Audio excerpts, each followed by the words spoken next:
Council members say it's time to step up efforts in reaching at-risk youth. We'll talk with an extraordinary Montgomery County teen who has so much more than just good grades, and a local mom who is giving babies a unique taste bud journey.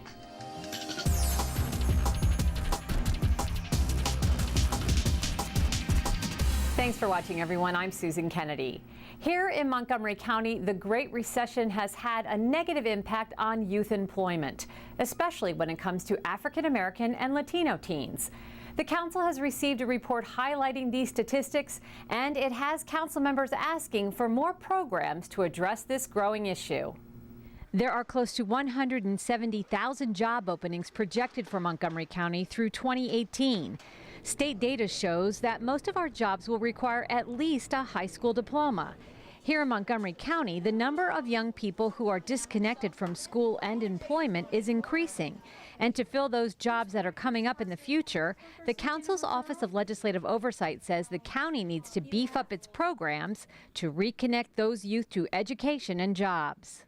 When we're talking about how, in fact, we make sure that our children go on to have great work careers, it really starts with them being engaged from the very beginning and understanding that whatever their interests are can also be parlayed into what they do in their future and those future careers. And so broadening that beyond the doctor, the lawyer, the accountant, all those typicals that we talk about when it comes to careers, but really broadcasting the fact of the myriad of different things that are out there that also include our trades, where people make a great living and can do great things, and might not also involve college. I mean, we've got to make sure we're providing all of those options for our kids.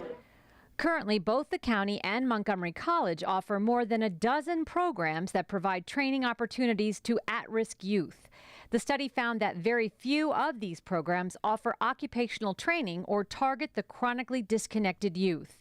The Office of Legislative Oversight report recommends the county form a task force to implement a plan that would create a career pathway system for this at-risk population.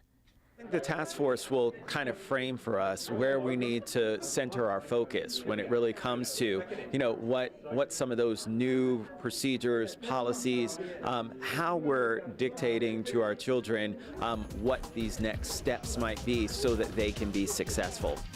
Recently, Bethesda Magazine announced the winners of their 5th annual Extraordinary Teen Awards. 12 of the county's most outstanding students chosen from close to 100 nominees. The winners ranged from athletes to future scientists who are destined for success. We caught up with one of these top teens who excels at so much more than the typical 18-year-old. So Duncan, I see all of these goats over here, and you're known for working with your goats. Yeah. Tell me a little bit about these guys, and do they all belong to you? Yes, they all are Willow Grove Farm, which is our family farm. The white and blackish grayish ones, those are Alpines, and those specifically belong to my oldest sister, Casey. The light brown with white marking, those are called Toggenburgs, and those belong specifically to my middle sister, Kayleen. And all these guys that are like orangish brown with the black markings, those are called Oberhasleys, and that's my specific breed that I've raised. Do you have a favorite of all of these guys here that you favor the most? Yeah, actually this one right here, her name's Shannon, and she is my oldest doe. She's stuck around for a long time. She's kind of mild-mannered, but she gets her way. Mid-spring and into early summer, we have babies. So lots of them are bred in the fall. They have kids in the spring. And when they give birth, they then go into milk as well. So then the animals have to be milked twice a day, which takes about 45 minutes. You guys ready? You guys hungry?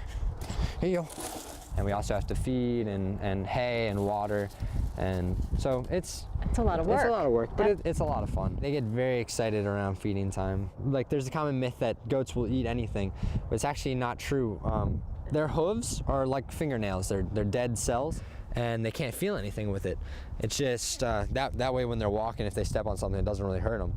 So they're very curious, and when they want to figure out what something is, they put it in their mouth, because with their tongue, they can feel and then they can figure out what it is. So did you just sort of happen to fall into taking care of goats and raising goats because of your sisters? Well, my mother actually grew up on a working dairy cattle farm, and so a cousin of hers raised goats, and she kind of got the idea. And so when my sisters were young and I was very, very little, they got their first goats. And so I was around them, and then a couple years later, I decided I wanted to do the same thing. But it was really from the inspiration from my parents, because they always wanted the same thing for us that they grew up with. But it sounds like you do an awful lot besides take care of goats. I read that you're a straight-A student. Yeah. You are a very well-honored soccer player. Yes.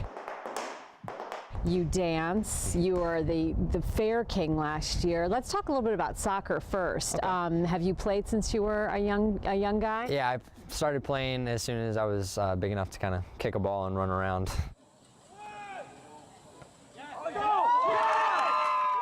Number 2, Captain Duncan Lyons. And you were named to one of the all-county teams. How did that feel?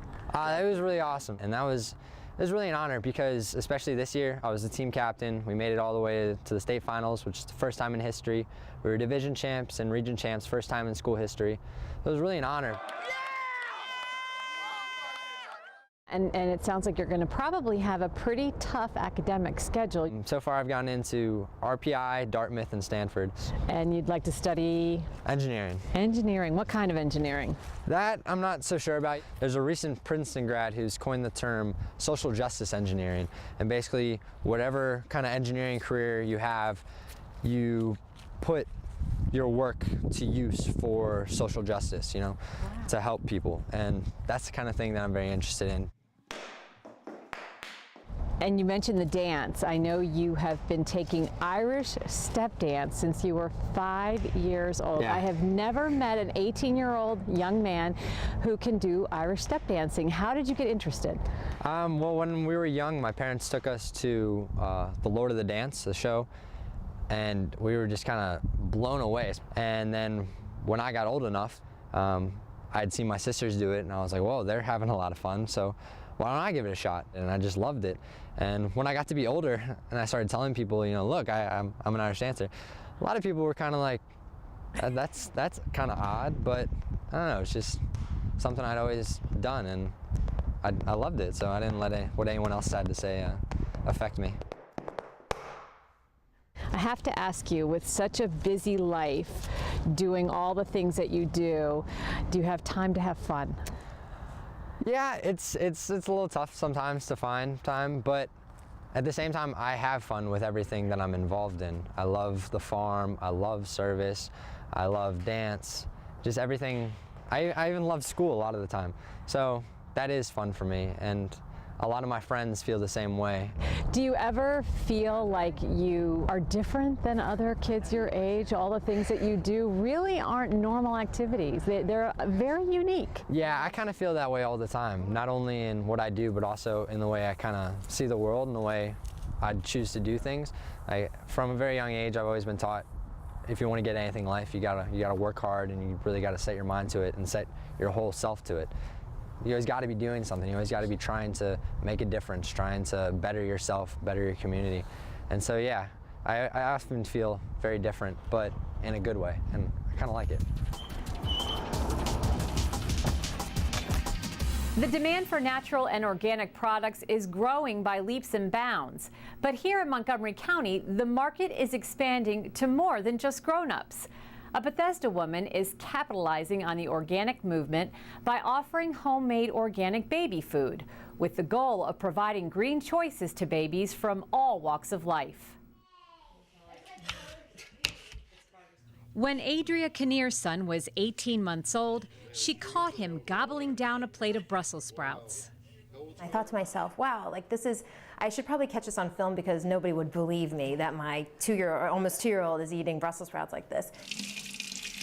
It was at that moment this Bethesda mom thought all children should be exposed to more healthy food choices. If they were introduced to these things early enough, maybe their palates would be more accepting as they grew up, before they could fight their parents on eating vegetables at the dinner table. Babies have no marketing thrown at them from food companies, or when they're very pure and they're just experiencing things for the first time. It's a really wonderful opportunity to be able to introduce them to a wide variety of really healthy, locally grown vegetables. So with all of this in mind, she launched Baby Slop. Slop standing for seasonal, local, organic puree. All of the ingredients she uses for her food come from organic farms on the Eastern Shore and in Pennsylvania. We're very blessed in this area to have a lot of farmers markets. These small farmers are really great people. They work so hard and they bring the freshest food here to Bethesda, and so I buy it through them. Kinnear works out of a commercial kitchen just around the corner from her home. I come here twice a week and do all the baby food. Some of the food she prepares include pureed carrots, cauliflower with garlic, and celery root with nutmeg and apples. She prepares the food fresh twice a week. Organic cauliflower and organic garlic. It says keep refrigerated. It's 4 ounces. And delivers it the very next day in reusable BPA-free jars. And she adds the personal touch of home or office delivery with her product. All right. She delivers throughout the Down County I'll be back. and also has some stops at some downtown office buildings Hello. where navigating a parking spot can be a challenge in itself. Parking is the hardest.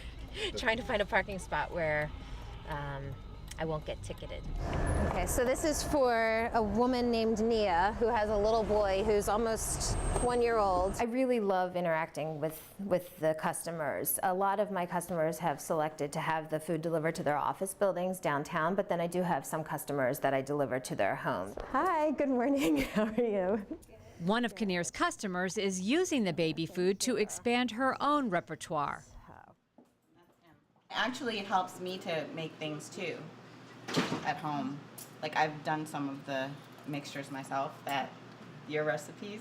Yeah, that's good. Yeah, That's like good. I've added, instead of just plain sweet potatoes, I'll add a little cinnamon or I'll mix it with apples and things like that. But not only is Kinnear expanding the recipe books of her clients, she is also incorporating her core values into her business plan. For every jar of baby food she sells, 1 jar is donated to a local food bank for babies at risk of hunger. To see people be more socially responsible about taking care of the communities with their businesses. One day I was driving in my car in California and I was listening to a news report about food insecurity in America and about how food insecurity exists in every single county in the country. I'm here working on making a really premium organic brand of baby food, but there's so many babies that don't even have food. So it really pulled at my heartstrings. I think as a mom, the thought of not being able to provide your baby food, it must be really challenging. The cost of 1 jar of baby slop is $5. This includes the delivery and the donation. Kinnear says Baby Slop is the only company of its kind, and since its inception, she has seen steady growth. It's my goal to be the #1 provider in the area, the DC metro area, of fresh, organic baby food. And I can see that growing very quickly. At the rate that I'm growing now, it should continue. But for now, this momtrepreneur is happy to see her company grow 1 jar at a time.